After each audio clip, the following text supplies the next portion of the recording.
Hello, my name is Darren Kendall, and this is my wife. I'm Karina. And I work at Meshendo Conference Center. Together we have 3 children, Ryder, Lexi, and Willa, and we have one more on the way. We've been going to Hillsdale UB for the past 2.5 years since we arrived here.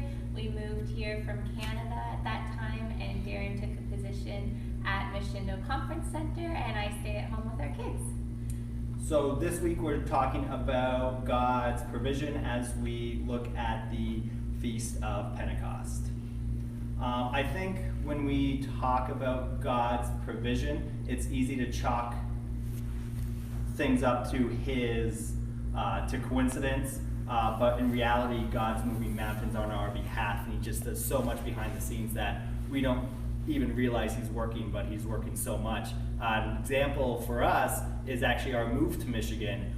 It was at a time when, before we moved here, I worked as a youth pastor and young adult pastor at a church in a small college town, and I really enjoyed that ministry. But I was actually at a worship service that my friend was hosting, and the lead pastor got on stage and he was praying for the congregation, and then he stopped and he said he had a message for someone in the audience.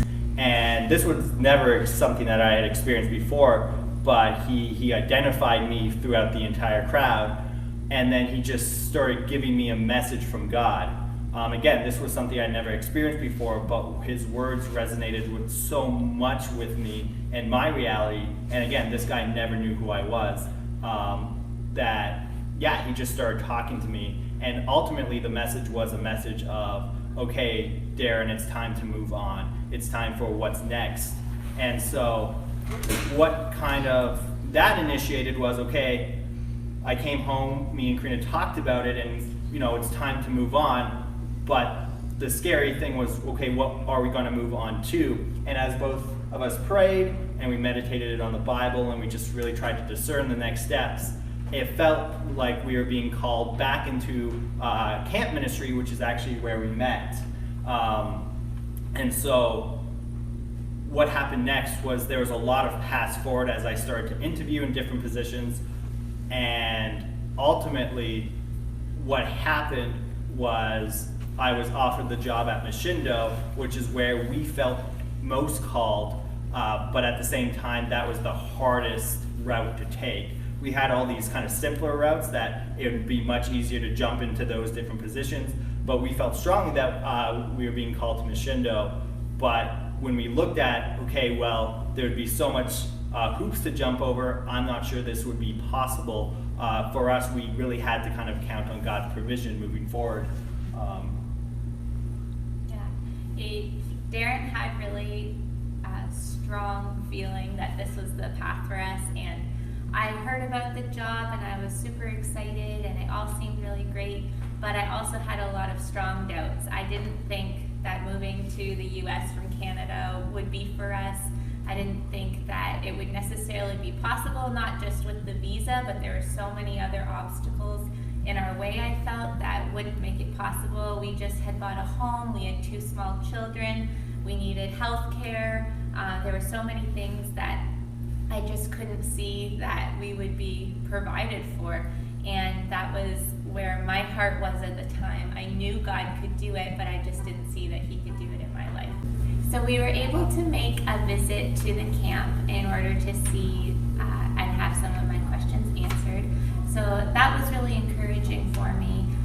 We went back home and I was humming and hawing, and I wasn't sure if I wanted to say yes, even though I had Darren pushing me to and nudging me to say yes to God and to trust in Him. But it was a difficult time for me to trust in God rather than for myself to provide. I always felt like it was our responsibility, but this was really leaving it all in God's hands. But eventually, Darren asked me to narrow down my list of worries. He said, let's just think about a few things that you're concerned with, focus on them in our prayers, and leave the rest in God's hands. So for me, it was obviously the visa coming through, and then I wanted our health care taken care of, and then also renting out our home that we had purchased. And I focused on those things, and all the little details I just gave to God and rested in that.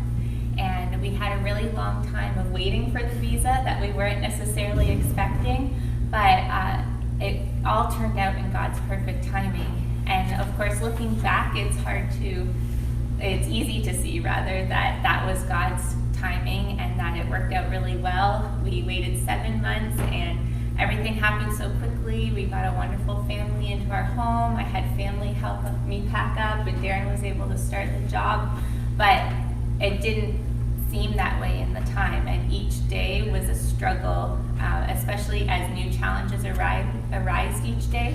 But God was really faithful, and I can look back and see in every moment how He was answering every single prayer and every single challenge.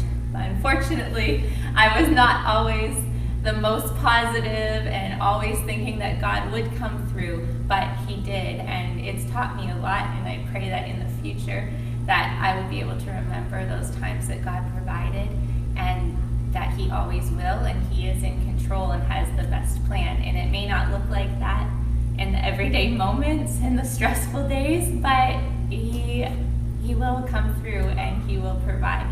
I think the whole process really taught us about God's provision, as there's a lot of times where there was a lot of uncertainty moving forward. The visa process, again, took a lot longer than we had expected. It was supposed to only take, I think, a couple months, but it turned out to be 7 months, and in that there's all these steps and all these hoops that we had to jump it through. And the feedback that we kept getting from the lawyer who was going through the process was, well, it doesn't look certain, we just don't know. And what made that process even more stressful was that as I told the church about this transition that I worked at, they gave me an August end date of, okay, we're going to support you, we're going to celebrate this time of you moving on, but your end date will be at the end of August, which the visa came through the third last week of August. And so it was one of those things where up until that point, there was a lot of stress as me as a father and me as a husband being like, okay, well, if this falls through, how am I going to provide for my family? How are, put food on the table for the kids and take care of the mortgage and all these different, realities that we live with. But each day, in the smaller things, God proved that He was faithful. He proved that He was faithful with our house. He proved that He was faithful with the move. And God ultimately proved that He was faithful and provided for the visa even when we weren't sure whether it was going to come through or not. And He provided it in His timing, not specifically what we would say would have been our timing, but trusting that there's a reason for everything.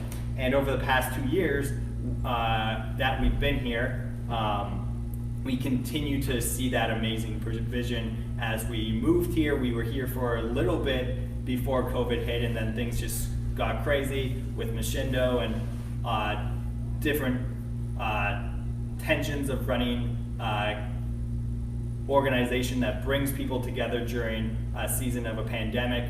There was a lot of uncertainties with that, but also in Mishindo, God continued to provide and really continued to show that He is faithful. We would just like to encourage you that in times of uncertainty, or really in any time, to reflect on how God has provided for you in the past, both in the small ways and in the big ways. God is faithful every day, and each day He grants us provisions for the next. And so we just encourage you to cling to how He provides. Remember those moments so that when you face tough times in the future, you can center yourselves on God's faithfulness and provision.